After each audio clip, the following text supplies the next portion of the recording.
A rayuwa akwai abu ɗaya tilo da yake da matuƙar haɗari fiye da makami ko guba, wato butulci.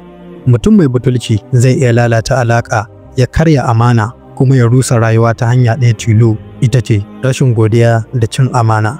Wannan bidiyo ba wai kawai bayani ba ne, a'a gargaɗi ne, saurara.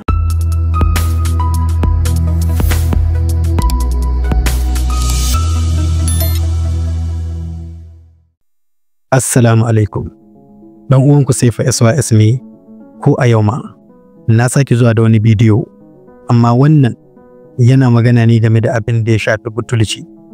Ina so ka aje hankalinka, ka nutsu, ka saurara. Ma'anar butulci shine cin amana, rashin godiya, da juya baya ga wanda ya taimake ka ko ya taɓa maka wani alkhairi. Mutum mai butulci baya tuna taimakon da aka yi masa, sai dai kawai ya mayar da shi mugunta. A al'ada da addini, butulci yana daga cikin manyan halaye marasa kyau da ke lalata zuciya da zamantakewa. Ga illolin butulci ga kai mai yin butulci. Ka sani, mai butulci baya samun albarka domin zuciyarsa ta cika da mugunta da rashin godiya. Ga al'umma kuma yana rushe zumunci, yana kawo fitina, yana hana ci gaba.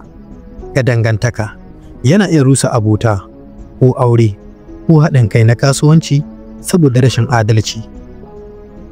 Ga wasu misalai da zan baka.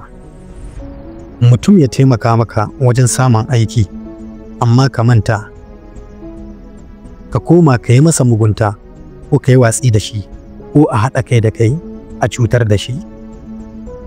An taimake ka da kuɗi ko shawara lokacin da kake cikin kunci, sai daga baya ka ƙi tunawa ko kuma ka juya baya ga waɗanda suke maka wannan halaccin. Ko kuma ka samu akwai abokai ko 'yan uwa da suka taɓa tsayawa tare da mutum, amma ka manta da su lokacin da ka samu. Duka waɗannan halaye ne marasa kyau na masu yin butulci. Duk waɗannan misalan suna nuna yadda butulci yake rusa abubuwa da dama, kamar dai cuta mara magani. Ga wani magani game da butulci: ka kasance mai godiya ga duk wanda ya maka taimako, ko da kuwa kankani ne, ma'ana komi zaman taimakon da ya maka kankani, to ka kasance mai godiya gare shi. Ka rika tuna alhairi da aka yi maka, domin hakan yana kawo ƙarin albarka. Ka koyar da kanka amana da gaskiya, saboda wanda ke da waɗannan halaye baya iya zama mai butulci. Ƙarshe, ka tuna rayuwa tana tafiya ne da amana da godiya. Idan ka rasa waɗannan, komai da ka mallaka ba zai daɗe ba.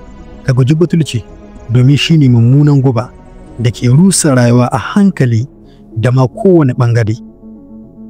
Ka zama mutum mai godiya, ka zama mai amana, domin hakan ne ginshiƙin nasara da albarka a rayuwa.